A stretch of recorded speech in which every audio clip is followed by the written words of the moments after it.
In today's video, I am going to teach you how to create and manage snippets in Hubspot. Snippets in Hubspot are short, reusable blocks of text that you can insert quickly when you are writing emails, replying to conversations, or working in other text fields across the CRM. They help you stay consistent, save time, and reduce typing, especially for common replies, introductions, and follow-ups. To get started, sign into your Hubspot account and head to the main navigation. Go to CRM, then select Snippets. This takes you to the Snippets library, where you can view what already exists and create new ones for your team or for your own use depending on your account settings. Next, click the Create Snippet button. This opens the snippet editor, where you will define both how the snippet is stored and what it will paste when you use it later. Now type your internal name.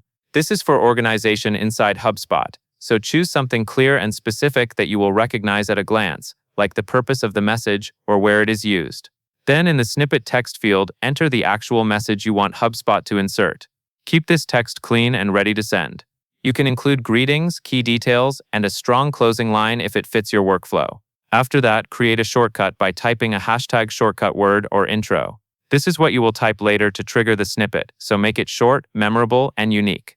A good tip is to use a consistent naming style, so shortcuts are easy to recall and do not overlap with regular writing.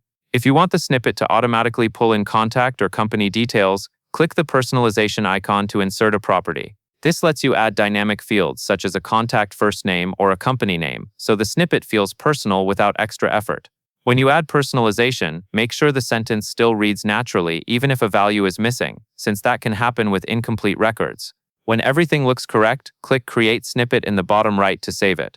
From here, your snippet is available to use by typing the shortcut in supported editors, then selecting the snippet when it appears. That covers everything you need to know.